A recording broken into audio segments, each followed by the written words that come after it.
fucking long time, buddy. Like actually seeing your face. Like we message and shit from time to time, but like, dude, it's probably been like probably like a year and a half. Probably. Like I know obviously life is fucking crazy for everybody. It gets busy and shit. And I know you had a bunch of stuff going on with like finding a new job and a new place to live. And it was like, fuck, it's just crazy. But dude, now as of like February, it's like I'm like back to like go time and like, I found the most gorgeous place that just kind of fell into my lap like as of yesterday. And so I'm like, fuck yeah. Nice. I'm so stoked. Just after all the hell and shit. So it's been good. It's been good. Life's been good. How about you? Oh, same old, man. It's just fucking busy as usual. Work and then doing the podcast and then Hudson's stuff with like hockey. It's just nonstop. So hell yeah. It's just okay. Well, dude, and like I don't know what it is with your podcast this year. The caliber of it's just like skyrocketing. And I'm sitting here and I listened to the Cone episode yesterday. I'm like, oh, good. I'm a bass player too. And I got to fucking follow Cone. Yeah. But I'm so excited for that show next Friday. Oh, no, it's going to be a sick show, man. I'm excited. Yeah, it's going to be, me, my dad, and Hudson. It's going to be Hudson's first concert. Heck. So that's going to be floor seats or no? No, we got like in the 200s there. Like I went recently just got tickets and I was like, oh yeah, the prices weren't bad. So nice. Yeah, I got floor because I was like, Derek Whibley's the reason I like picked up a guitar. Derek Whibley's the reason I still kind of do my hair the way I do, and I've still I've never seen Sum 41. Really? You've never seen them live? Yeah, I used to pretend I was Sum 41 and pretend I take a badminton racket and play it like a guitar and pretend I was Derek with like me and my brother and my cousins and like, dude, That's funny, man. I'm excited. Yeah, I mean, it's like I think for me that was the cool thing with like getting the chat with Cone was like, especially with everyone we know in the music scene growing up, it's like we all loved Sum 41. Like they were a big influence, especially for Canadian bands, right? Dude, like that was my band. Yeah, I know. Yeah, it's like like man, I knew so many people that was just like, this is my band. This is them. Dude, you know what I used to do? So the reason I used to rent. There was a game for N64. I believe it was Excite Bike 64, and they had a soundtrack, and Fat Lip was on it, but you could choose which songs you wanted to hear as you played. So I would just select Fat Lip, and I would rent the game just to listen to fucking Fat Lip. Like it was a pretty fun game, but like, dude, it was just to listen to Fat Lip. Yeah, I remember you could do that. Yeah, that's right. You could just like put one song on loop. Yeah. Like even in Grand Theft Auto, I think you can select which song. I can't remember. It's been a while. But I used to rent that game just to listen to Sum 41. Yeah, that's funny, man. Yeah, and like fucking same with you, man. I don't know what it is with like the people I've been getting. Yeah, it's just I'm lucking out. People are cool enough to want to have a conversation with me, so I'm just like fucking roll with it. But you're good at having conversations. Like even when like I'll go back to like even when like you and Dylan would call me at like midnight, we just shoot the shit for like 2 hours. You're just good at conversation, but like good conversation, not like energy vampire draining. It's like, oh, so your next release, are you excited? Is this a new direction for the band? It's like it's an interesting interview. So I've been stoked on the podcast. No, I appreciate it, man. Yeah, it's funny because like obviously not to talk too much about me, but like with the whole podcast thing, it's like I never would have thought I'd be doing this. Like just to be like, I'm gonna reach out to people like that are like it's not even that they can be celebrities or whatever, but even people maybe I don't know that I find interesting, and it's just like I've never talked to them, and I'm just open to fucking like having a conversation, recording it, and putting it out there. High school me would have been like, fuck that, no. Like dude, I used to be so introverted in a way. It's just now I'm just going like, back to like just growing up, like because we grew like I wouldn't say grew up together, but in our like late teens, early 20s, we were always together, and like you were always interested in multimedia in some degree, like with a video format. That's true. I do remember recording lots of video and stuff like even that. like the pilot scripts and stuff too. Like you always had that kind of thing, right? Like you always had that kind of video multimedia in you, I think. So That's true. I totally forgot that we did that fucking stupid shit too, which is funny because like we'll bring this up because when we were chatting last, yeah. fucking shout out to Brian Fullbrook. Yo, Brian, dude, that was insane. He messaged me that fucking the picture. The timing was fucking crazy. It was like a half an hour after. What was the fucking, what were we talking about again? No, we were just because we were talking about doing the podcast here. Yeah. And then it was like, oh man, we got so many stories from growing up and like stuff. And you're like, oh yeah, man, I still remember fucking like chugging the KFC gravy. Yes, and that's the picture he sent you. Yes. So yeah, I'll tell this story really quick. So for people who don't know, Brandon and I used to be in Brandon. Like I used to be in Brandon's band, Letters to Elise. And I think the video blog's still out there on YouTube. I can't remember. On YouTube. Yeah, I can't. What do you search to find it? Do you know? If you can find... Because if you just like look up Letters to Elise, like the page will just be Letters to Elise. Like the other one me and Dylan made is like studio blog, a different one. But yeah, you like fuck Brian said he went down like a fucking rabbit hole. Yeah. And I was like, yeah, no shit if you found that one. Dude, and yeah, we're talking about that moment. So like, oh my God. That was crazy. Dude, so I guess to put it into perspective for if anybody goes to watch that video, I was 18 there. And I'm 31. I'll be 32 in like a month and a half. So yeah, it was a while, man. Don't know how to stop music. Well, it's funny too because it's like, you know what? I'm probably gonna clip this. This will be a clip. Yeah. So I'm just gonna put the fucking picture right here. Yeah. Picture right here. This is what fucking Brian sent me. Dude, like when Brian sent me that, I was like, shut the fuck up. I was like, what the fuck? That was crazy time. Good. Yeah. Because he sent me a message too. He's like, young Brandon. I was like, what the fuck, man? We were just talking about the fucking... So anyways, guys, if you want to see it, it's us recording a single and I chug a thing of KFC gravy. Highly recommended. Oh, that was fucking disgusting. I can't like I'm not a huge fan of gravy in general, but I remember you guys just being like, fuck yeah, chug the gravy. I'm just like, I think I've learned that like if I can do something that'll make someone kind of just tilt their head, but not want to look away, but kind of be like, what the fuck? Like just almost like a weird entertainment. I like to fuck with people like that kind of thing. Like, why are you drinking gravy? It's like, well, because I can. I don't know. That's just typical studio stuff too, especially when you're like the age we were. In a band boredom. Yeah, like when you're the ages that we were, like just 18 or just over 18, even just being a teenager in the studio, you're doing stupid shit. Yeah, like you're just having fun, just being dumb morons. Like it's. Well, that's what I tell like people. Like half the time, like I still think paying for a recording studio experience is cool, but I think it's getting phased out because everybody, like even myself, I do all my own recording production. You know that. Yeah, but I like.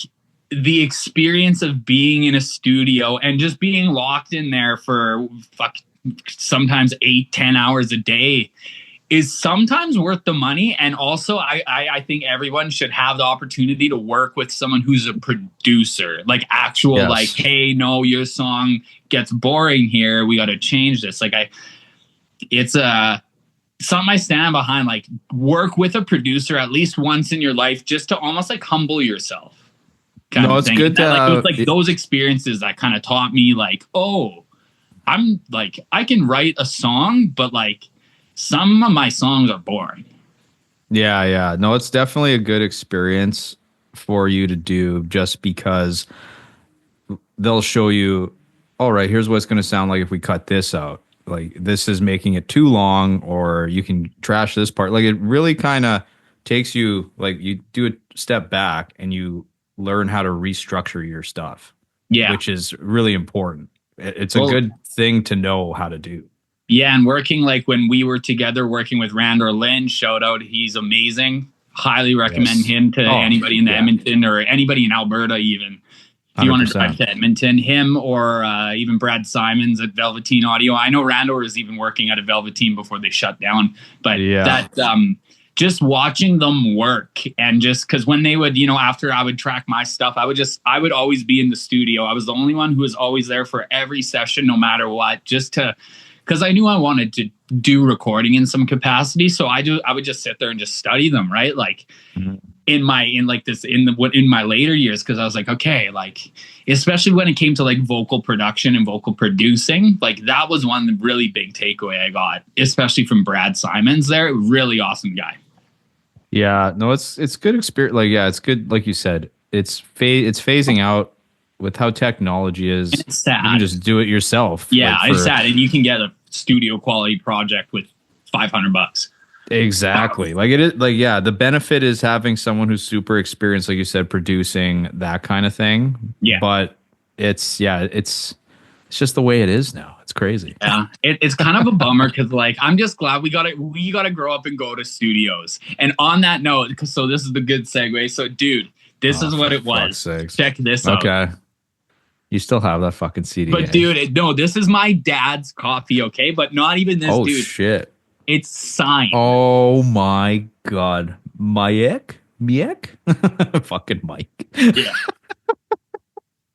That's crazy. Yeah, dude. It's fucking signed. Dude. Oh my god. That's so long ago. Yeah, 2008. I read the back. That's retarded. Oh, no. Dude, yeah. It's cool to see things like that. You totally forget about those things. I try keep as many things as I can, but it's hard, right? So it really is. Yeah, it can kind of get lost if you're especially like little EPs, like in the little cardboard sleeves. Like I'd have a box of them somewhere, and who the hell knows where? There's probably boxes of my EPs sitting around somewhere. Yeah, because I remember when we first recorded at St. Joe's, and because Dylan recorded it all because he got big into it in high school. Yeah, it was when we were still Late Slip, and it was our first real album was Better Late Than Never. I still have the little CDs we made. Sick. Yeah, I was like, holy shit. Damn, dude. Well, speaking of Late Slip, because like this is kind of wanted to, because like I know we filmed podcasts in the past before, but like I don't think people really know, like we have a long history. So like I don't think I actually met you till I was probably like 17, 18. Yeah, I was 17 because my 18th birthday I went to see Letters to Elise play on my 18th birthday. That sounds about right. Yeah, but little did we know we played many shows together. 13 years old. And I remember you because like specifically, I was like, because I was like 13 and like getting into like, I was like, I want to be a scene kid. Like, I want that look. But at the time I was like wearing like World Industry skateboard shirts and stuff. And I remember seeing you and you had your fucking red streak or whatever. I was like, this guy. And I remember seeing Late Slip. And like, it's wild to think like fucking almost 7 years later, we're like hanging out, going to like midnight releases for fucking Call of Duty together and shit. Yes. Wild. It is wild. It's funny how the paths cross, or who you know, who they know, and it's just like how small the actual music community was you just knew everybody in some way. And I guess we could start talking about music stuff like nowadays, because like I mean, I will say I have the last show I played November 23rd just at Starlight Room here. There were kids, dude, like all ages shows, younger bands, newer bands. Really? And I'm like, finally, it's not the same like 10 dudes who are just like in different bands, like me being one of those 10 dudes. That was literally all I remember it being. Even when I hopped in with Point Place or Sidelined, I guess. Like when we did those shows, it was the same thing where it was like, oh, I know all these guys. It's the same people. It's the same guys. And I just tell people, I'm just like, I don't know, just I have nothing better to do. And like, I mean, this year back, like, because after I had such a success with Gloom and the Trajectory, but I don't think everybody else in the band at the time was kind of on the same page as like, oh shit, like this is what you do. Like when you start, like we only played, I think 8 shows, and 3 of those shows were completely sold out, like headlining shows sold out under Gloom. I was like, yo, we have something here. And so I think my determination to like keep that momentum going and not relaying that to the other guys is what kind of killed it for me. So like this year I almost threw in the towel and I was like, I might just write music occasionally, but I was going to donate the majority of my stuff. But then Jordan Wagner, the vocalist in Repulse Reprise, he sent me a message and he goes, hey buddy, he's like, how would you feel about like coming back and playing bass? And it was literally the same day I was going to go online and be like, hey, like I'm giving away this stuff, whoever wants it, just someone, whoever is like actually is going to use it. And then he messages me and he's like, yo, dude, do you want to do this? And I'm like, yeah. And since then, it's just been this, especially with Repulse Reprise, like I play in obviously still Gloom. That's my baby. We're still putting out stuff. I play in another band called Always Lost. We're kind of laying low writing right now. Repulse Reprise, we've just put out a new single called Thursday, came out last Thursday. Nice. Well, I guess it's being recorded January 9th, so whenever this comes out. But yeah, no, like we've been seeing, we kind of did this thing where we started as I guess you want to say progressive emo, gencore, whatever you want to call it, but it was heavier. But then we tried something where we started incorporating more of we wanted to do like a more fun sounding, like almost like pop punk with breakdowns kind of EP. And it took off. The first single we put out, and we put it out on a primarily like metal, like death metal heavy, like lots of extreme metals on that YouTube channel. We premiered the music video on there. It's mostly singing except for a breakdown. And it got so well received. And now every time we're releasing singles, it's just going upward and upward and upward. And it's just been, I don't want to say we found like a new genre because it's heavy music is, I'm never going to get down that wormhole because that's just not, though I'm not even going to start with that whole, this is not that kind of metal. But basically the best way I can describe it is like, it's this, if you took Attack and A Day to Remember, where they were in their prime, and then put them in 2025, modernized to kind of fit where we are now, that's kind of the best way I can describe what we're doing. And I'm just blown away by the results and the support. So like everybody who's reached out and just listened and supported us, like, holy shit, thank you. Nice. That's awesome, man. And that was kind of like a pivotal point for me where I was like, whoa, like, so shout out Jordan. That dude made me love music again. Like, yeah. No, that's sweet, man. No, it's funny when you've done it for as long as we've done it, it's hard to not do it. Yeah. It's and just it becomes ingrained in you. Yeah. Like even if you're not doing it, you're still doing it in some way. I'm always like, I just, even when I didn't want to make music, I was always like, I always found myself singing regardless, even if it wasn't playing an instrument or writing a song, I would always just sing regardless. Right. So I was like, but there was something in me. I think it was just like the band culture because I've seen so many different versions of the Edmonton music scene. But the thing I miss most is the multi-genre, all ages, but it's coming back. That's cool. That's good to know. I often wondered, like, man, is it ever going to be that way again? Where it's like it's younger people starting bands? I think it's starting now. Like after that back in November that I played at Starlight Room there, I kind of felt that sense that I was like, there's something coming back here, and it's a more of a positive like community again, and it's more of like we can put a pop punk band and then a metal band, and then I love it. Like Letters to Elise always played with metalcore bands, dude. Like, dude, we never for the longest time. Played. There was never a pop punk show. It was all metal shows with a random pop punk band in it.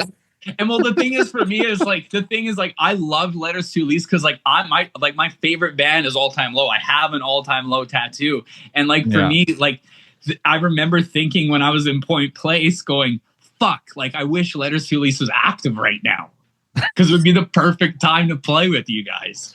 Oh yeah, man! Like there's still random times I dude. I will seriously play bass for you guys. If you want to play a show, I will fucking. Dude, you tell me. You send me the set list. I will, and I will put you on. I will get a show.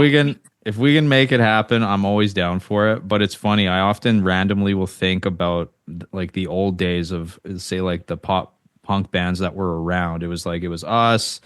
There was the Weekend Kids, Radio No for More Help, Parachute. No More Parachute. Dude, I still listen to No More Parachute. Nice. Who else is around? Radio for Help. Oh, Mapping the Escape, you could kind of throw them dude, in yeah, I would lump them in the same. Dude, Mapping the Escape for me, like any band, like signed, not signed. Oh yeah. Excuse me.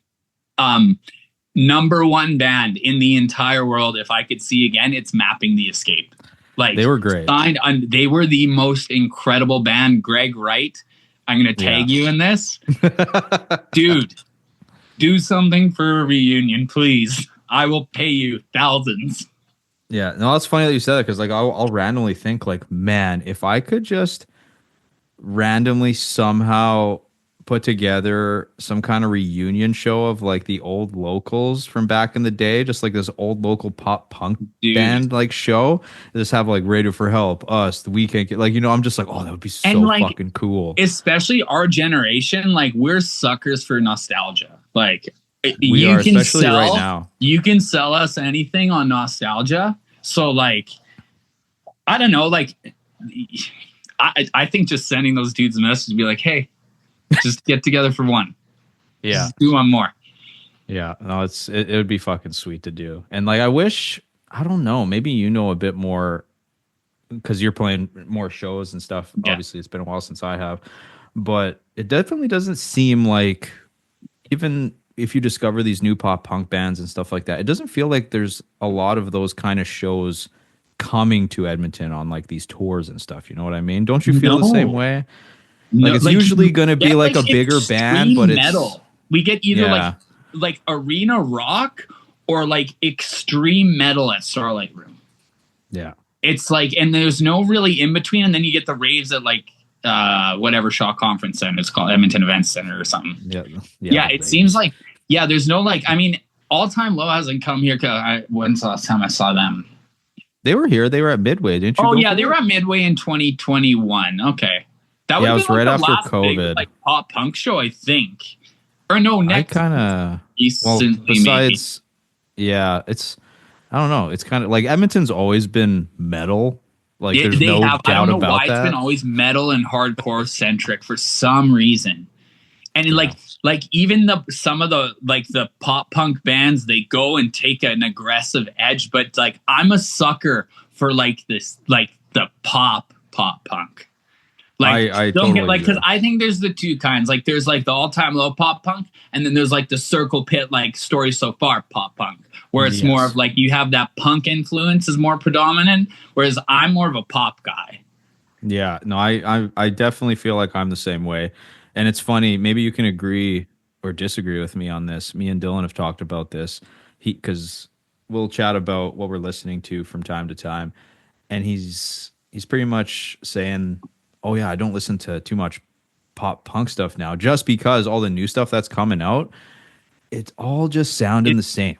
For me, I've shifted. So the only actual pop punk artist I've found new that's been like nonstop, there's an artist her name is Taylor Acorn. And I discovered released an EP in 2021 of just acoustic emo covers, but then she released an album, and then I found out, I was like, these songs are fucking incredible. And then I found out, I was like, I love all of these. So her main producer and guitar player in her band is All Time Low's auxiliary guitar player on stage. And I was like, that's why I love them so much. Because the dude, and I guess like his name's Dan Swank. He produced the latest All Time Low, like when they re-recorded all the songs. He actually produced that record.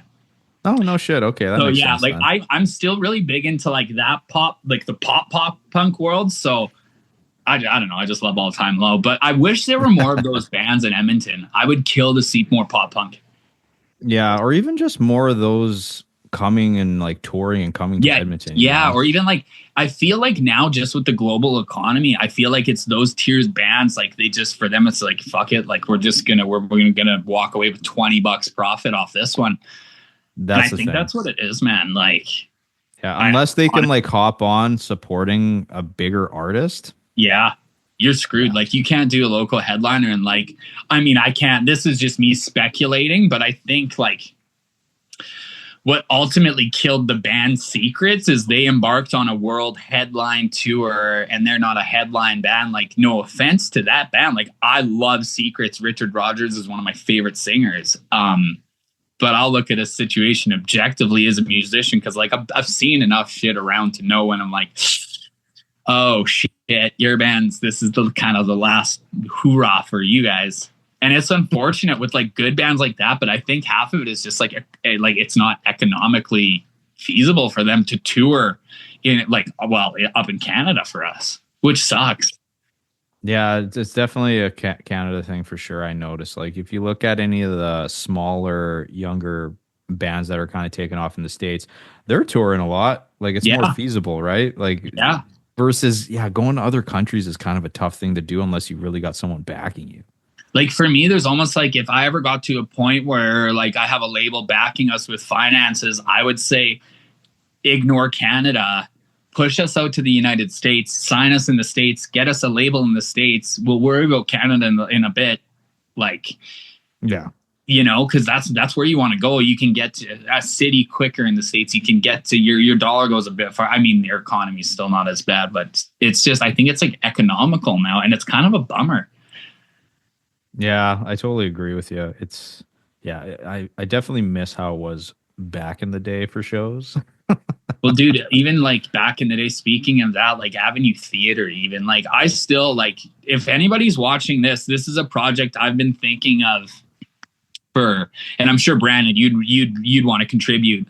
I want to make a documentary on that place and have like just footage of shows, interviews with people involved, like Johnny, the owner, Phil, like everybody involved in that place. Cause that place was fucking over half of the people I still talk to, associate, hang out with were because of that building. You know? Yeah, you know what? I feel like that would be deserves it needs something, right?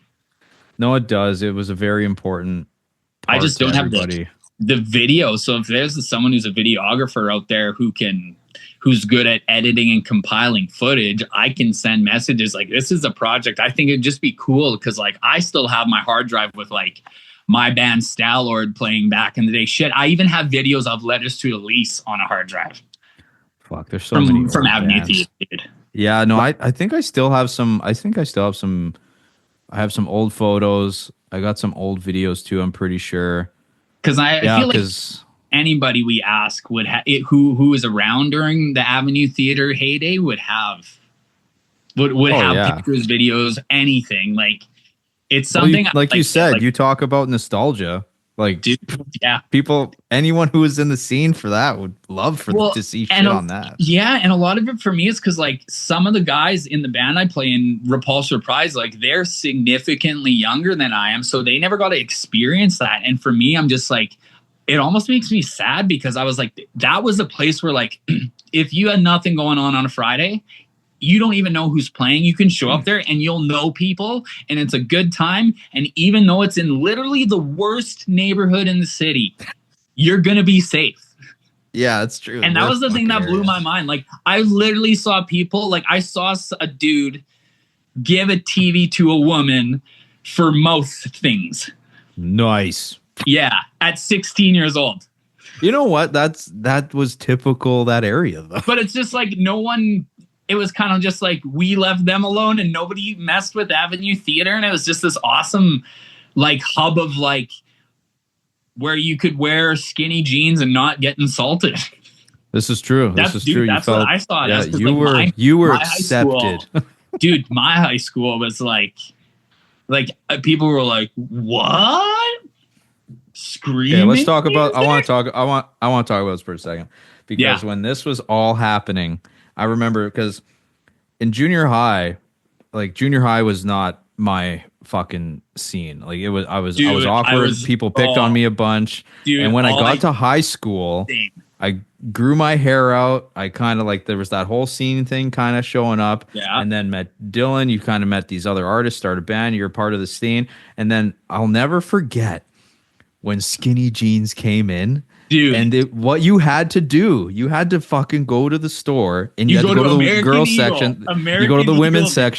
women's section and get the jeans. And you always, if you had a girlfriend, you always went with your girlfriend. Yeah, dude. I remember the first time going with my mom, and you're somehow embarrassed. And even though the staff there knows, it's like they know what's going on. It's just like you're just like, oh. But then I got my first pair, and I'm just like, yeah. Don't fuck with me. My legs. It was always the same feeling for like the first bit when you had to go get new pair of jeans. You're like, oh, so awkward. Yeah, dude. But I remember when they started making men's skinny jeans. Like, I think it was when I was I think I would have been like 15, 16 when that was a thing. I was like, finally they get it. But now, dude, it's just like, keep telling everyone everything's going full circle. Yeah, it's true. Now I'm not cool anymore. I had a 50-year-old dude tell me my tight pants were out of style in his 50s. Cool, I'm like, man. damn. I was like, that one hits home. Damn. Yeah, but that's you said 50-year-old? 50, yeah. Yeah, so then I wouldn't take that to heart at all. Like, he's older. Just like, damn, he's obviously gonna say, like, 50-year-old I don't know if he knows. It didn't bother me, but I'm just like, damn, dude. Fuck yeah, I don't know. And now it's so funny to see these other trends cycle back, which is hilarious. And like mullets and the baggy pants. I'm like, yeah, I keep telling our drummer Landon. Yeah, Landon Walker, Repulse Reprise drummer, grow your mullet back, please. His mullet's deadly though. He's from a small town, so that mullet, it carries weight. Carries weight, man. Carries weight. Yeah, dude. Even like it means business. Well, even all the kids, like, there's a lot of kids, because Hudson plays hockey. He's like U11, and there's so many kids with fucking sick mullets, and I'm like, oh my god, really? It's insane. Has he asked for a mullet yet, or no? No, I don't think Christy would never let that. I was gonna say, if he did, what would you do? I'd be like, oh, we can kind of see how it turns out. We could give her a rip. That's the most Alberta response to a mullet. Yeah, give it a rip. We can give it a rip. No, we're letting him hang out. We're letting him grow his hair out, just like longer in general. Yeah. So we'll see how that goes. But I don't see him ever wanting a mullet. But who knows? Maybe he'll fucking surprise me. Is he like into music or anything like you, or like? I'm always curious about like all my friends' kids will feel like they're following the footsteps, because like I don't know where the music came. Like, my parents don't play instruments. It was literally Derek Whitley. So I'm just curious, like, for Hudson. Yeah, it's funny. Like, on my dad's side, like, my dad, like, he kind of learned how to play piano when he was younger, but it was quick. But my grandpa, like, he knew how to play piano really well. So I don't know. It was kind of in my family, like, just being artistic, I guess. Like, I didn't pick up the guitar. Like, my dad got me a guitar when I was 10. I didn't. Yeah, I think that's when I got mine. I just kind of left it. I didn't really touch it until I was 12. That's when I got into it. That's when I was like, it was like Blink-182, Sum 41, you probably remember all that shit.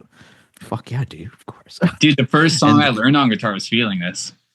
Nice. That was the first song? Oh my god. First song I ever learned was Feeling This. Yeah. Yeah. No, like, Hudson's a big music fan. Like, he listens to all the stuff I listen to. That's awesome. I'm always curious to see like what the young, like the kids, like what they're into music wise, or if they're even into like instruments. Cause like, I don't know. It's funny. Like, Hudson has quite the musical palette. It's interesting because, like, me, pop punk, like sometimes heavier stuff. Christy, she's always been like R&B, hip hop, that type of stuff. So he definitely gets a lot of everything. Spectrum, yeah, but he'll, like, anytime we hop in the car, like, he needs music on. When he's playing video games, he needs music on. Like, music is definitely a big, important part of life for him. Yeah. But it's always so funny because I remember last year when we did hockey, because I remember I showed him Electric Callboy. Yeah. Dude, he fucking loves them. That's awesome. And when we would go to Christy hated it for times like this when we would have like a 7 a.m. practice or a hockey game. Dude. And we're cruising and Hudson's like, put on We Got the Moves. Dude, yeah. Dude, and that'll get him pumped up too. And that's the thing. Like, Hell yeah. That makes me so stoked because I'm fascinated with like, especially within music, because I've seen being like, I've literally been in this thing since I was 13. I've seen so many different like waves of just cultures of people or genres of music being more prominent. So I'm always curious as to what the younger generation, because it's still harder to find it. Whereas with us, it's like every show was all ages. Yeah, that's pretty much everybody was underage. Yeah, that's true. Yeah, and now it's just like, well, we don't got to drink in the van. We can just go to the bar now. Yeah, that's kind of the thing. Yeah, I don't know. It's funny with how it is. I still remember, man, I still remember at Avenue. I remember when we finished playing a show and we were loading shit up. And I remember there was a random guy in the back of my van as we're loading shit up. And he's like, "Where are we going tonight, boys?" And we're like, "Dude, get the fuck out of the van." Like, it's just some random guy. Speaking of random vans, Kay, so the Letters to Elise, the Let's Party music video shoot. Ah, yes. Remember, because we so at this time I wasn't in the band. I was in the video as an extra. Me and my brother, a couple of my buddies, we were all in there. Mike was. Remember, the first location got shut down. Kay. Yeah. Please. Did I ever tell you the story about the dude who took us to the second location?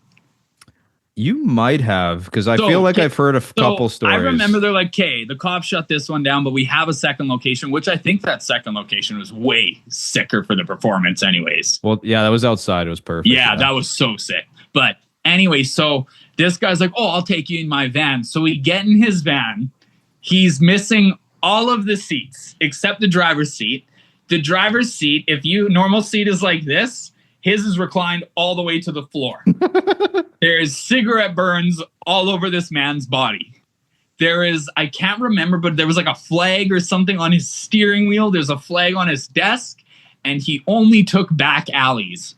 And that at that moment, I was like, all right, so, I mean, there's more of us than him. There's some stranger with cigarette burns all over his body. And we're in the back of some dude's van. I was like, I might die tonight, but I hope I get to the Letters to Elise music video shoot. Lo and behold, we made it. Well, but dude, I remember thinking, I'm like, what the fuck is that night was fucking wild. I don't even remember what happened. Like, I don't remember getting home. I don't remember. You guys were underage too, right? Yeah, it would have been like 16. Because my brother Kyle, he was there. He's around the same age as you guys. Kyle is I think Kyle's like a year or two younger than me, right? What are you? Because I'm 31. I'll be 32 in March. Oh, okay. So you're like 32. You're like a year and somewhat older than Kyle. Yeah. Yeah. Okay. Yeah. So because he was there because that when we shot that video, it was right after me and his our birthdays. So like he came, he was fucking underage, and I was just like, I have to watch out for this guy. Yeah. Because that party went off, dude. It was just like, didn't someone pee on the dude? Weren't people peeing? Yes, on the I witnessed floor? that. Yes, I remember that. The guy who owned the house pissed on his own floor. Yeah, because it was his house. Yeah, the whole concept was okay. We're gonna. House. If it's your own house, you can pee on your own floor. I don't give a shit. Like, yeah, but no, it was. Fuck? Well, no, the concept was like, okay, house party, right? And the director, he knew these guys, and they were like, yeah, it's cool. And then it turned into a real fucking party, and these guys were in their 20s, and they have all these random people they've never met. Dude, wasn't a guy just walking around like a robe too? Yeah, I'm sure the guy who pissed on the floor was just like walking around in a robe. Remember filming the slap? Because we had to do the slap a couple takes. Dude, I got slapped like 7 fucking times. Yeah, I remember watching that going, oh, Brandon, you poor fucker. I bet you got to do this. It was you, right? You got slapped, right? It was me. It was me. No, because, Christy, every Christmas, she has to play that music video for her family. It's fucking, dude, it's like it's a weird tradition now. And what sucks about it, this makes me feel so goddamn old. Like when I hopped in, like when we got together, her side of the family, they're like my nieces and nephews now. They were so fucking small, like babies, kids. Now they're fucking in their 20s. Like some of them are just like 17. Like my niece, she had her boyfriend over for Christmas, and so it's like he has to watch this video. I was And like, what the yeah, fuck? you think it's like, aren't you a kid? Yeah, I was like, oh my God, it's crazy. But she always has to show that. She always has to share that with other people, even people off Hudson's hockey team. She's like, because people will talk to me about music. They'll see the music note, ask Yeah. me about what I do and stuff, and then she's like, oh, you gotta check out this music video. I was like, oh my God, like what are you doing? And it's always the best part is when I get slapped like fucking. Dude, I mean, unfortunately, dude, any slapping a music video. I mean, I think, and I mean, I don't even know. This is just kind of speculation, but I told we're gonna film for Repulse Reprise. We're gonna film a music video for one of our singles coming out this year, and I'm not sure if it's the same plan, but if it is, I'm going to. It'll just be, we're going for humor. Like it's our thing. Like again, like the slap, that kind of stuff. Like we kind of talked about a hockey theme. I don't know if that's a thing, but but even just something, that's what I love about the pop side of music. And that's why I'm kind of glad we're incorporating this more kind of pop sound, because we can make that kind of, we can do that kind of stuff with the music and even incorporate the heavy stuff and still have like those funny moments with like the slaps or the, I don't know. Put us in a room together for an hour and we'll come up with 10 different music video ideas that'll make you piss your pants laughing. It'll be a good one. I'm looking forward to the future with those boys for sure.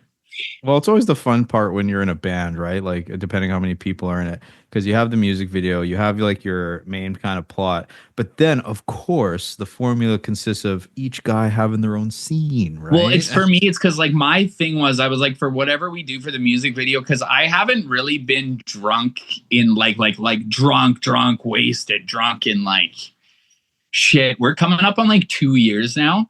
So like, I've been too busy, right? Like everyone's like, oh, you don't drink anymore. I was like, I'm too busy. Like I'll go out and have a couple, but like I haven't just got shit faced. But I was like, for this music video, I will be obliterated if it means getting a funny shot or whatever it is. So here's some promotion.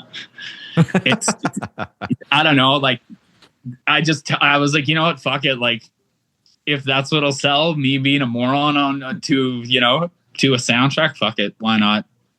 As long as you're having fun, that's honestly that's a big thing with us. Is just like it's a fun band, but the music is just. When I first joined, I'm like, how are you guys writing the songs this good? Like I'm blown. Like before I even joined, like I'm a fan of the band. My top artist was the band I now play in this year on Spotify. I was like, no fucking way.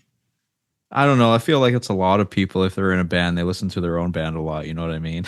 Yeah, so they're going to definitely break like the top five. I always tell them this. I was like, because there's like, there dudes that are like, oh, my fucking own band. But I was like, no, man, that means you like your shit. Because like, even when I write for like my own project, Gloom, my thing is like, I write metal songs that I want to listen to in Gloom. And so it's kind of like I listen to Gloom a lot because I'm writing music like that bands aren't putting out for me to hear.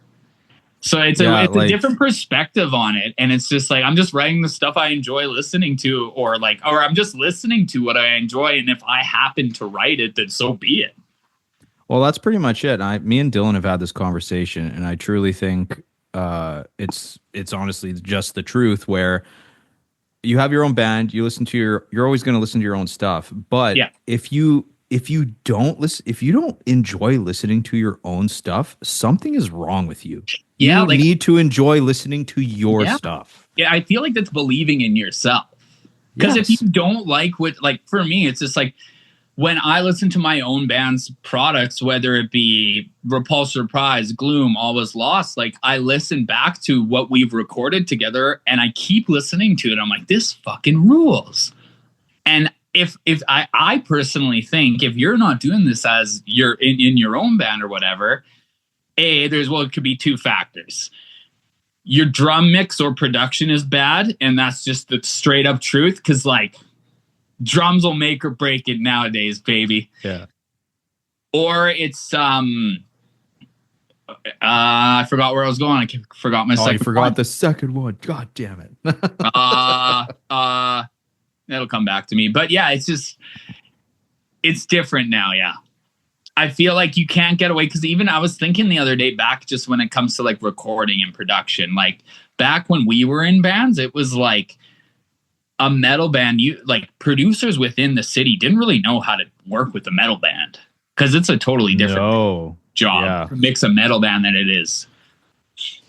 Yeah, yeah. Each genre is completely different. Like it's a task, which is like it's why certain producers have their like specialized genre that they mess with more. You know Well, what I mean? yeah, and that's what I think a lot of people don't understand. And even as a job as a producer, like some producers are also mixing engineers, but like a producer will be like, hey, like that sucks. We got to shorten this or do this. I mean, they're not going to be that brutal, but in a quick sense, that's what they'll tell you. But I still think a lot of people like you can, if you get a producer or even just a second set of ears on your song from someone who like knows music theory or just someone just straight up tell you, be like, is this song boring or is this too repetitive? I think it's something really good to do just before you put out a song.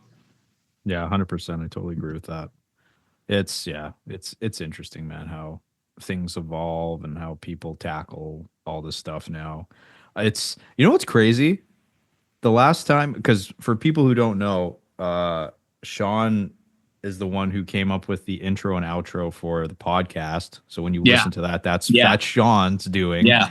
And the last couple of releases of Letters to Elise, we also recorded with him. Yeah. Which, by the way, was 3 years ago now. What? Dude, okay, Yeah. so when I move, my next place, we'll have this awesome studio room. Like we're already planning it out. So I move in there February 7th.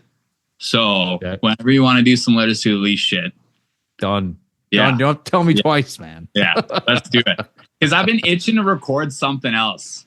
And I mean, I will put like, I've had some pretty like rough experiences recording with clients. And I think it's a lot of people who are just generally young and new coming into a studio. But like, you guys are just a treat to record. So like, just whenever you want to come by, just swing by. Plus, we've all known each other for so long. Yeah, well, that's the thing, right? Right. We have like this connection that's just lasted like for forever, and we've been a part of each other's lives in some way for such a like ever since we've known each other. You know what I mean? Yeah, and it's crazy. Like I said, 13 years old. You're like this kid with this sick red streak in his hair playing in a band. Dude, I thought Late Slip was the sickest band name. Oh my God. It's no offense. It is not.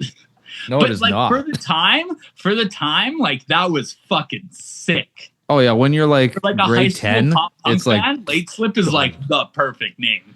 That's true. It is like for when you're in high school pop punk band, especially back then, which was like 2004, 2005, like that was pretty mid. Dude, it was good. You know what I'll say?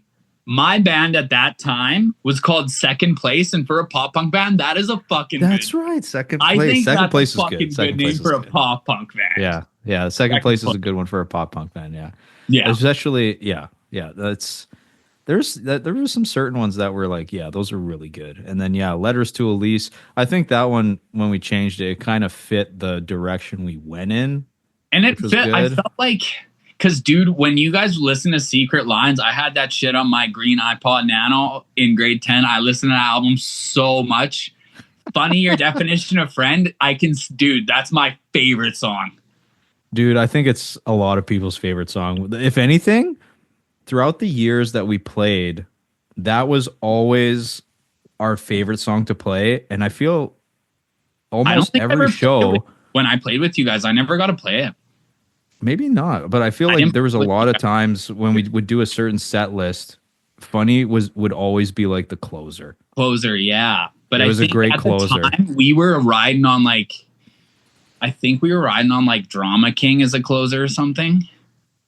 Would that have been a closer? No. Remember what that? No, Let's Party. Might have been Let's Party. Let's Party because of like because that was the one with the music video. A lot of people knew that song. So actually, Yeah, it question: might have been that one. if you had a show coming up in a couple months, let's say you got to play for a half an hour, what songs are you, Let Us Release songs are you putting in the set? I mean, I don't know how many people care about what the hell the Brian set list won't would be. care, so that's fucking one, man. But dude, anybody who's listening, go check out Brandon's band, Letters to Elise. Fuck promoting my shit. Letters to Elise. But anyways, what would I'm curious. So yeah, I you guys appreciate that. the set list Brandon would pick. Like, you want to know like fucking song for song, or just Yeah, dude. Like, what would you oh open, my second, God. third? How, like, let's say 6 song set. The whole discography. The whole discography. Also, Fuck. that last Okay. album fucking amazing though. Oh yeah, I appreciate really like that. So good. No, man, I would. Ooh, it'd be tough, honest to God. I think maybe open up with Grave. It's like it's the most recent one. Yeah, It's a good one. good in your face song. Yeah, I would open up with that, and then maybe go into something more familiar. Maybe do like Fake. yeah. I was gonna say Fake. I'm kind of with you on this. Yeah, okay. Yeah, Fake would definitely be in I there. think one off that record, maybe. I don't know. If we were to pick another one off of that one, it would probably be Mannequin Down. Yeah, I was gonna say like do like Fake Mannequin Down. Yeah. Secret Lines. Obviously, You I would have maybe throw Let's Party. I would maybe throw Let's Party in the middle. what else is on this? I would throw Let's Party in the middle. The ones that are going to be off that Your dude are Sorrow, dude. Sympathy. Ah, that's a classic. You might have to I don't play know. 8 song set. Holy fuck. Yeah, maybe. I'm trying to think of Drama King. I think we would play Drama King for sure. Probably Don't Forget. Yeah, Don't Forget was a good one. Don't Forget. Nothing Else Matters was really good, but I don't know if I would honestly throw that in. Matters. Yeah, that's a fucking that's a good song too. After we're done this, I'm gonna go listen to Secret Lines front to back. Yeah, but I would for the closer, it would definitely be Funny Your Definition of Friend. That's hands down what it would be. Yeah, like I feel like that might be it. I remember me and Dylan fucking trying to figure this out on what we would play, and it's tough. It's hard to cover your catalog. There are like, you guys actually had like good hits locally. You know what I mean? Like for 6 songs, that's you might have to do 8, like I said. You know, it's one song that we played once live that is one of my favorite songs that we ever wrote was 7. Dude, I was there. That was dude, I remember that. I was so stoked.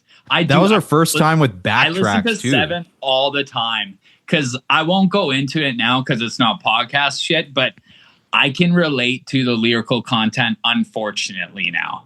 So like, yeah, because that one was off the whole my mom thing when I was younger. So and then Chris, kudos to Chris because he wrote like most of the lyrics for that. He really kind of he nailed word for word. I really trusted him on that. Really? And when he came back to me with it, I was like, fucking perfect. Well, because like, dude, like, because unfortunately for me, like, I've had struggles in that regard, and like, I listened to that song a couple weeks ago. I was like, damn. I was like, I get it. So like, thanks for writing. Well, I mean, thanks for writing that song. Those lyriks hit hard. Dude, and like the music dude, like, with it. Now, when I was driving, I was like driving at work, and I'm like, don't cry. Like the best line off there is like, when I grow up and become a man, just imagine if you could see it, dude. And I'm like, that's the one that I was driving. I'm like, God, fucking damn it! Yeah, damn it, Jesus Christ, fuck. You got me. But dude, I can relate unfortunately now, but like that's why I said like that's why I love music so much, and I think that's why I can't give up music. No, it's just because of how it makes you feel, man. Like it's therapy, and especially when you write songs, like because for me it was always as soon as you get older and you kind of have some life experience. Because when you're younger, like when we wrote our first album, it was just we're fucking teenagers, right? Yeah, and you kind of just take everything for granted. You're just ripping. Yeah, and then once you get older, you get through some experience, some like shit with your family, girlfriends, whatever. Then you start to like let that out in the music and the songwriting, and that can hit hard, and it's very important, and it's an outlet for you because once you can like lay that out in music or on paper for words. It's just, it kind of like, it makes you feel better. Well, dude, like I'll tell you this. The next Gloom song I put out, I'm literally like, I won't go into too much detail, but I was like gone through the ringer with the fucking medical system basically as a result of like an unfortunate abusive partner like pushing medications on me I didn't need. And I have the vote, like the sample in the song where like, cause I had a home security system. And I put her voice sample in the song, and I like I wrote the song like based on the trauma, and I like went back to that moment. I was like, I'm gonna fuck myself up and write a song, and it is the like I'm thinking about it now, and I'm getting goosebumps, and I'm really excited for people to hear it. And it's just about like the darkness I went through in the past 2 years. And so that was the moment it kind of started, and then just everything throughout and in between. I just write this like it's like a, because I wrote the song as like a musical score first, like with just all orchestral music first, then went and added guitars. So it's a really weird kind of like, it's still a metal song, but it's like a really dark. Gloom is where all my dark stuff goes, and I'm just really excited to see what people think, because it's haunt. Like the beginning is like haunting. It's so cool. I'm really excited to show people. I like that, man. When it's, I just like honesty in music. I think that's what it is. Yes. Is as I got older, it's the honesty in my life translated to the music. Because like I'll say this, I don't write any of the lyrics in Gloom. Our vocalist Josh does, and I will send him music, and he will write lyrics like to like whatever emotion I was feeling at the time I wrote the song. He wrote a song. There was a song on our last record, Obituary. The last song was called The Death of Me. And I wrote it about, I wrote it the day after I was in a relationship and it ended. And I was fucking like, it came out of nowhere. I was devastated. And I just went to my piano and just wrote this song on piano. It was just so fucking sad.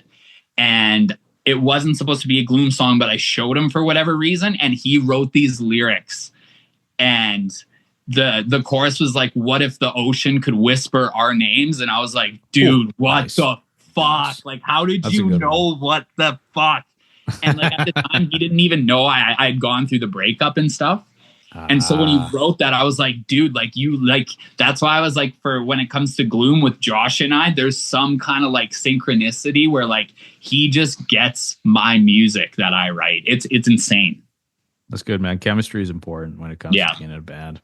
That's why, like, when me and Dylan got back in the jamming, and like we were just like playing some of the old stuff, and it was, hey, like we want to try to write something new. We wrote a song in like 5 minutes, and I was like, it's still there. It's still there. Well, dude, even recording with you guys, like, it's so much fucking fun because, like, I'm not gonna knock people, but anybody who's worked recording with artists, you always get that artist that just sitting there going, fuck inside your head, banging your head on your desk. There's always going to be those people, yeah. But with you and Dylan, like we can come and it's just like we shoot like we have the song done in an hour, and then we just it's not long. You know, it's just, but it's just so much fucking fun, and that's why I like doing you guys, because again, it's the chemistry thing. It's the chemistry, yeah. No, we can get through it pretty quick, and then we just have like we have extra time to bullshit, and then we'll tackle some more. It's definitely have a couple it's drinks. never well, yeah, that's what it is. It's never not just business. You know what I mean? And that's what I liked when we got with Randor too. It was never just business with Randor. It was always like, such a fun thing.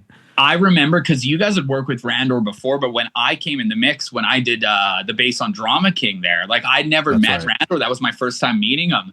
And I remember just pissing myself laughing like within he's the best. Guys, like this guy rules. Oh, dude, he's the best. He's the best. I think what I need, like it's humor for me. I need to be able to laugh with the person and be able to make fun of them as I record them. It's like, you know what I mean? Oh, yeah, that's exactly what it is. Like I definitely get a professionalism in certain ways, but I'll always try to carry these into some extent, right? Yeah, if you have some similarities and like you can joke with each other, like as soon as you get that like chemistry going with you, and it feels like you've been friends for a long time, you're kind of just like bashing each other, but you know it's a joke. Like that's the best.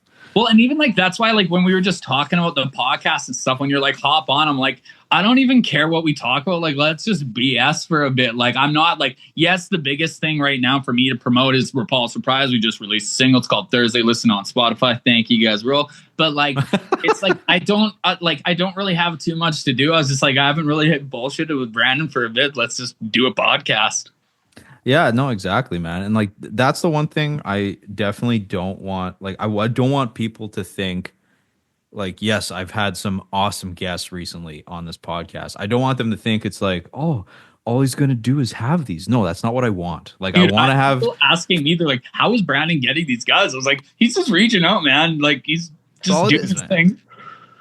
No, but like for me, it's because if it like here's the thing with me, if it was about just trying to get celebrities on this podcast, I wouldn't be having as much fun. Like I want to have my friends on here. I want to have people I know on here as well because it's fun to just shoot the shit. We can bring up stories, all that stuff. And I'm always about supporting local people in Edmonton as well. Well, dude, I like, don't want to just like we were literally in your dad's basement, you know, we're kids in your dad's basement. Like, dude, that's why this podcast is named that. Well, and cool because like you've showcased people at like my level where I'm just this local dude, or you've had like this week you dropped the episode with Cone. I don't know when this episode's dropping, but like this is January 9th. So this week he dropped the episode with Cone. Like that's here. But then you've had like the guys from like Sea Change on, which is not even, they're intertwined within the music scene, but it's like they're more of a business where they're, you know, they kind of sit in a different space. And it's cool that you cover all these aspects of just culture. I would say it's not just music, it's just like culture and like different aspects or different scales even. Yeah, it's definitely like what I'm trying to do. And although it definitely seems as of late, music is the niche, which don't get me wrong, music's my first love. So it kind of makes sense. That yeah, and it's probably easier for you to relate and you have a conversation, but like go get it like a chef. I don't know, like exactly. That's what I mean. It kind of depends on who's down or available. Didn't you have an actress? Yes. So who was it again? Yeah, because this is what I mean. Like you have everybody, dude. Like it's like a whole spectrum of like entertainment. Well, I try because as soon as like I see something that's so cool and pique my interest, because she's from Sherwood Park, right? Yeah, exactly. And she was in God, what was the movie? Women Talking, which was Oscar nominated. Yeah, that was and it won. It won Best Original Screenplay, and she was there. She was at the fucking Oscars, man. That's insane. And she was. At the time we recorded it, she was 16 years old. Well, it's like, and it's like, these are all, again, they're just these basement kids that like, it's like, oh shit, I'm in this position where like people think I'm some huge thing where it's just, you kind of like almost humanize all these people where they're like, no, I'm just like listening to the episode with Cone the other day. I was just like, he doesn't sound any different than you or I talking right now, like having this conversation. No, that's the thing. And yeah, just like to do a shout out for her, Kate Hallett, like that's her name. Yes. And but that's the thing too, right? Like, do you not remember when the Talos Balls thing happened and you were like, dude, it'd be so cool if you could get him on your podcast? And guess what I did? I got him on the podcast. I was gonna say, yeah. I was like, I remember because I think I was talking to like my cousin Brett. So we both know Brett, and I told Brett, I was like, you know what? I bet you I could get Brandon to find the guy and get him on his podcast. And he found the fucking guy who got in the Talos Balls. Yeah, you're like, dude, no fucking way. I was like, I did it, dude. That's why when I saw the Cone one, I was like, fucking Cone. Yeah, that was wild. That was one I was not. It's funny because when me and him have been in talks of trying to figure out a time for like a couple months. Yeah. So we've been chatting here and there, but that was one I was like, I can't. It's like as much as I want to tell people that that's gonna happen, I can't because I'm just like the way the universe works is I'm gonna be Cone's gonna come on and then it's not gonna fucking happen. It's not gonna fucking happen. I'm like I'm not jinxing this shit, man. Like that's cool. Awesome, man. No, the cool thing, even like with George Stroumboulopoulos and like Rick Campanelli, the cool thing about those are these are like these people we grew up with. Yeah, but, dude, I watched them every day. Cool. they were like the nicest, the coolest fucking people. Yeah. It wasn't one of those stories of just like, don't meet your heroes, or like, and they were just like assholes. You know what I Yeah. mean? So You it's managed to anyone I've talked to has find always been like really awesome. the humble human, or even if they're not a humble human, you manage to find, you bring that out of them somehow. Yeah, like the main thing for me when I'm doing this, honestly, is I don't want it to feel like I guess one of those, I don't want to say a generic podcast, but one of those more formal podcasts or these like quick web series things where it's like, it's legit, just like, this is an interview. Like, I Yeah. do want Or to it's ask like, these this is our topic questions. of discussion, Yeah. Like, I blah, blah, want to blah. ask questions, but at the same time, I kind of want to just like turn it into shooting the shit and just have Yeah. fun. Like, I want to come off more as like, I'm a fan who wants to like chat with you. Not, Exactly. I'm a fucking interviewer who's like, oh, right. So, Yeah. All right. So this album cycle.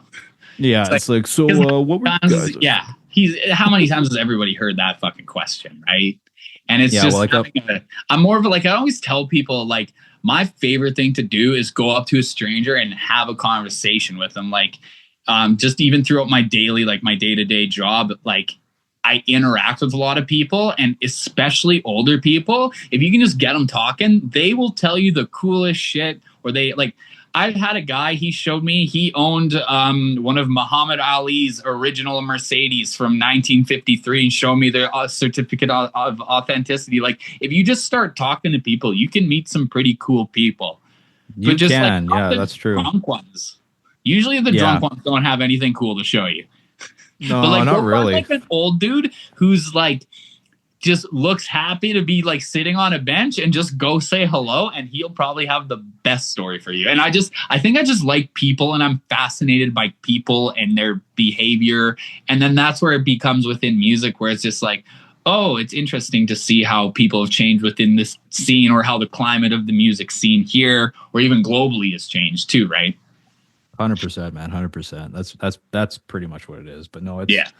it's fun doing this stuff. And yeah, okay. Okay. Like this it's always so funny. Once you kind of get going on this shit, it's like you just talk forever. Like, Oh, no. obviously we could even talk for This is fucking what I was hours. worried I was about. I was like, you and I could go like do a marathon, like 6 hour Joe Rogan one right now, but Oh, 100%. And that's the funny thing that I've learned to do is just like, keep the recording time to a thing. And then once yeah, it's done, you can still shoot the shit yeah, a little bit after, which is what we'll do. yeah. But before we kind of end it here, I guess some questions I kind of want to ask you. So like, obviously we've done music forever. Yeah. Like you said, All Time Low's your favorite band. You've dabbled with fucking metal, hardcore shit. To you this day, what are like your top 4, top 5 bands or artists that you are just like, these are the inspirations for me? Right now, I guess I'll just give you what I'm listening to the most. I'll be 100% honest. My favorite artist to listen to right now is the new Repulse Reprise music that is unreleased. I'm not kidding. I'm not even trying to promote myself. I've never I been believe so you. stoked on something. I love it. There's that. I'll give you 5.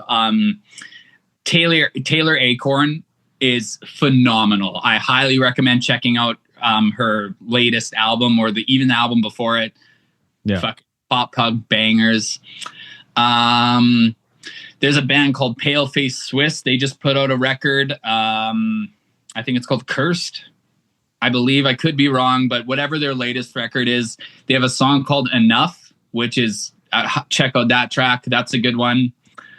And then there's been like a lot of like indie pop lately. So the band Nightly, and then the band Camino is, I fucking love the band Camino. Like right now, dude, like that is my go-to. If I'm like, I don't know what I want to listen to, band Camino, any of their songs, any of their albums, or Nightly, any of their songs, any of their albums.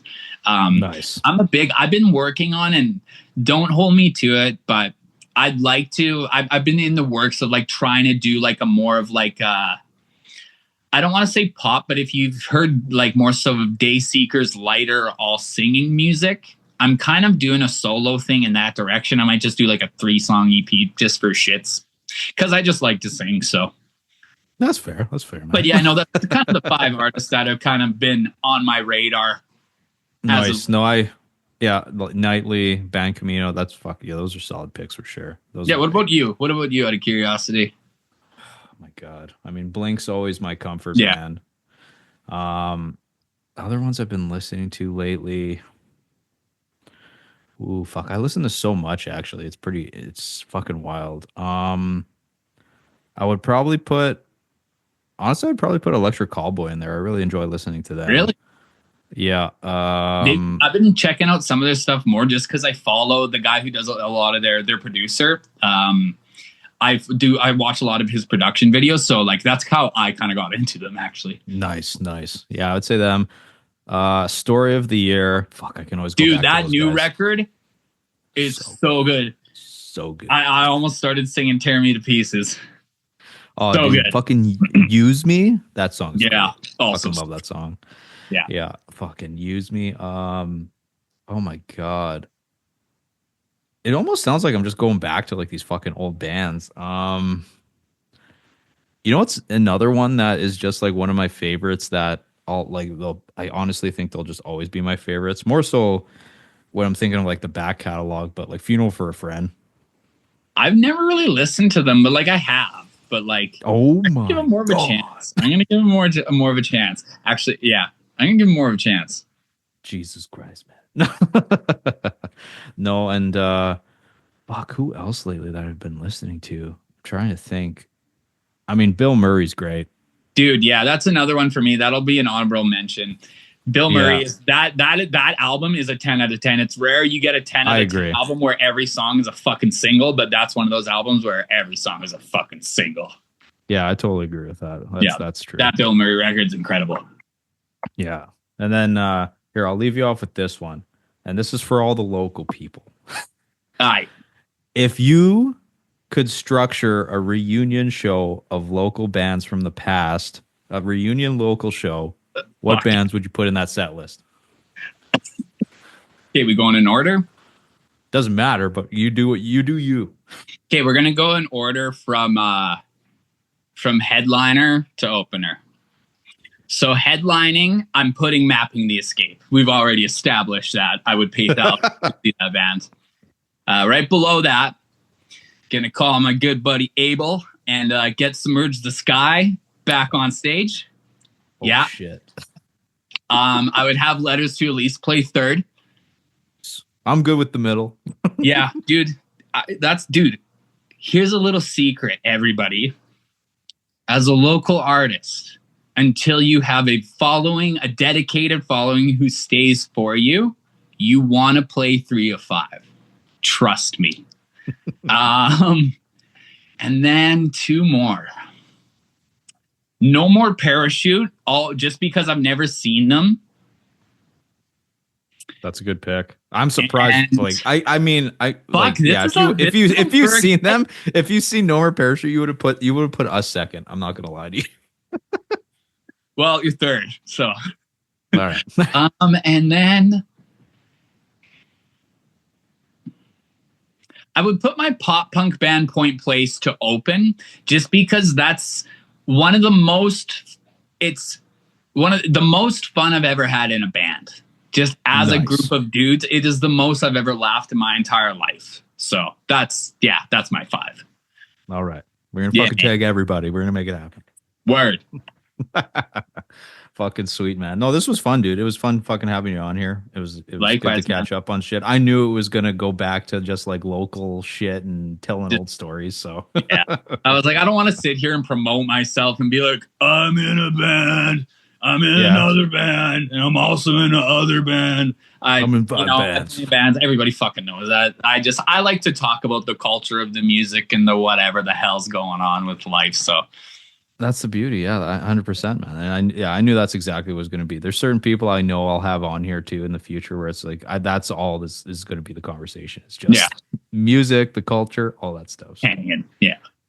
Cool, man.